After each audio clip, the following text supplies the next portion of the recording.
The truth behind the SSG and the Seraphim are much darker than I initially realized. These are children of the corn. I love cone. Child weapons of mass destruction. There are many questions that need answers, and so today we are diving deep into the origins of this nightmare army of baby boas and Mihawk Juniors. And you're gonna want to stick around to the end of the video to find out what all of this means for the future of One Piece, including Sanji's lineage factor, future pacifista mottos like the Admirals and other warlords, and even a Kaido version. Oda loves to save the best for last, and I believe a dark looming force is being saved for the final saga of One Piece. But before that, make sure you like the video. It really goes a long way to show support, and with your help I know that we can blow up this video. Subscribe if you haven't yet, and hit that bell like Luffy and Skypiea. Now let's get straight into the video.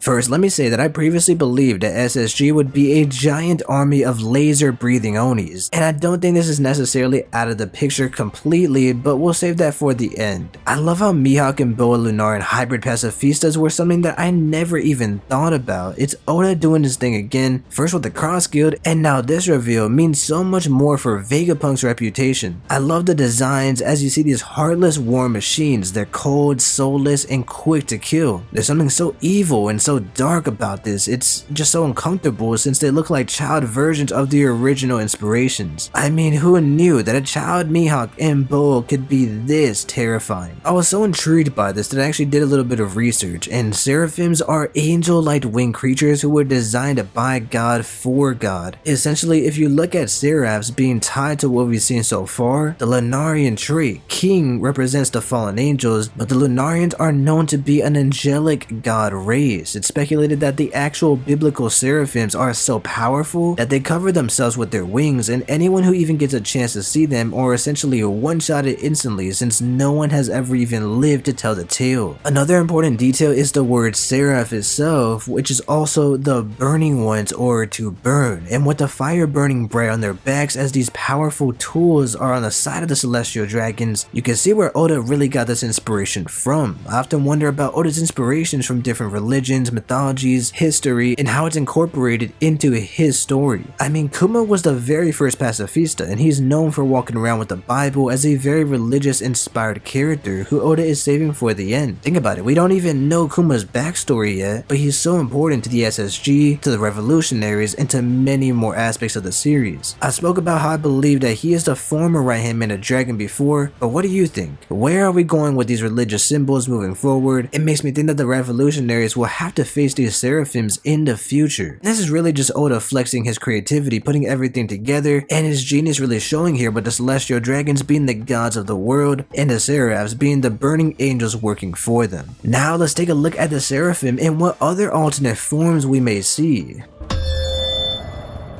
So we have baby Boa, who is truly terrifying, smiling on some children of the corn type thing, and shout out to JJ from One Piece University as he kept bringing this up, and it really does give off those vibes. I think it's a perfect way to describe them actually. And after this video, you might as well go subscribe to One Piece University. We stream every Wednesday and Friday discussing the new chapters as well as arc rankings, devil fruit rankings, and more. Up next we have Mihawk Jr. clashing with Blackbeard. It was really impressive to me, with even Rayleigh in this chapter saying that he couldn't be able to defeat him in a 1v1, and it just shows how these Seraphims move without even thinking. They're just going straight for the kill. Calm, ruthless, and destructive. We even find out that despite all the destruction, with Mihawk pulling off an island level feat slicing through Amazon Lily, both of these monstrous child killing machines don't even have a single scratch on them. So is this due to the machine integration, the Lunarian durability, or do they have regeneration spliced into their genes, or a mix of all of this? Another thing that I've been wondering is,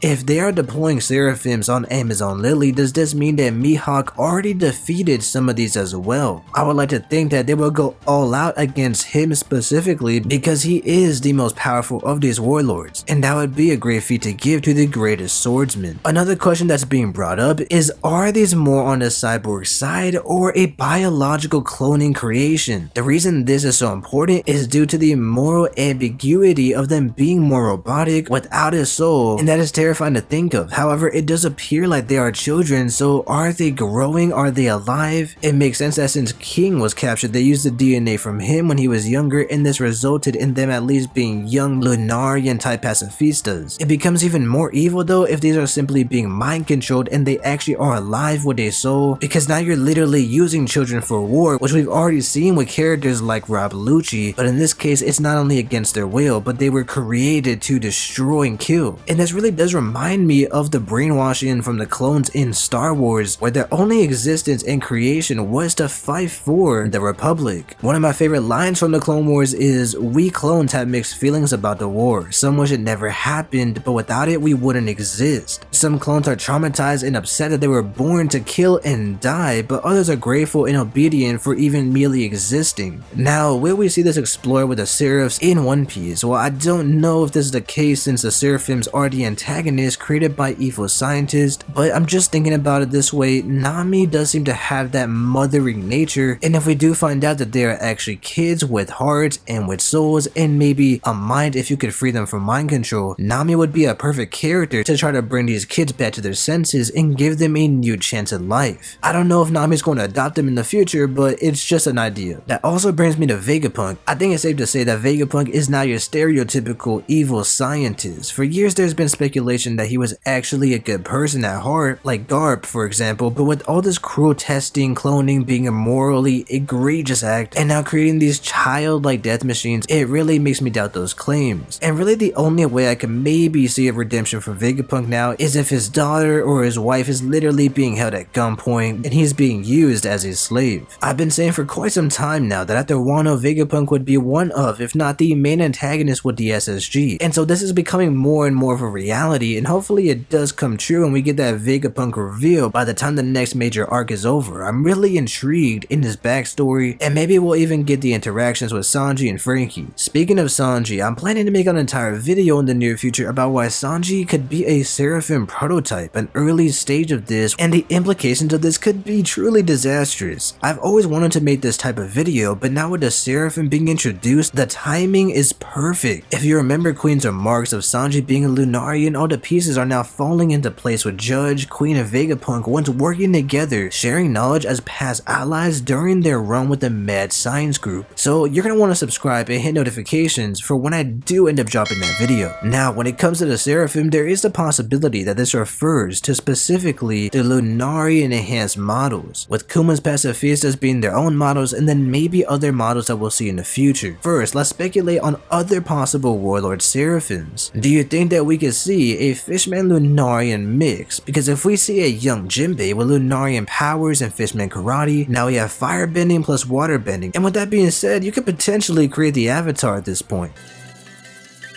I think my favorite potential Seraphim would actually be Doflamingo, because I just know how evil he was even as a child. So seeing a heartless Lunarian pull up with the Dofi shades on, it would be fitting, it would be iconic honestly. Next up we have Crocodile. Now is it possible that Mihawk or Croc fought against a Croc Seraphim already? And so all of these are interesting ideas as these warlords all have great designs, but sadly I think Croc would be on the weaker side compared to a guy like Mihawk or a Boa Seraphim. Speaking of weak, here's one Seraphim that I pray to Oda that we never see, and that is a Gecko Moraya Lunarian hybrid. Quite frankly, Moraya is a freak show, and this would be a hideous Seraphim, and so as long as he stays out of the story, the happier I'll be, even if it is a pacifista version of him. Next up we have Weevil and Law, and once again two powerful candidates, and as far as Weevil goes, if he truly is Whitebeard's son, his genes mixed with a Lunarian's would be horrifying. But out of all of these, I think the most likely that we see is a Croc, Weevil, Doflamingo Seraphim. Not too sure about Law and Blackbeard, but you never know. The one that I want to see the most is Doflamingo. But you let me know in the comments which one do you want to see the most. Now, this next one is a really twisted possibility, but what if we actually see an Ace Seraphim? We saw Kandro use Odin to kill Ashura Doji and to trick the other scabbards. It was a really emotional moment and it felt real. It's a common anime trope to do this with, so it makes you wonder about how cruel it would be for Luffy or Sabo to have to face off against a Seraphim that looks like like a young Ace. I think it could potentially be a good fight and great writing for Sabo specifically, being that they would have to both have fire abilities, and with his story being about carrying on Ace's legacy, this Ace Seraphim would be disrespecting the dead in so many ways. The Marines would not be taking advantage of this technology if they did not create Admiral versions. I know, I get it, it's symbolic representing the literal replacement of the warlords, but this would still stand if they just chose to unleash the warlords on opening day. And Oda does like to save the best for last, so I just think it would be an incredibly wasted opportunity to not have a young Kizaru Lunarian running around the world. Same goes for Green Bull, Aokiji, and Fujitora. And let's be real, the biggest menace out of all of these would be an Akainu Seraphim blowing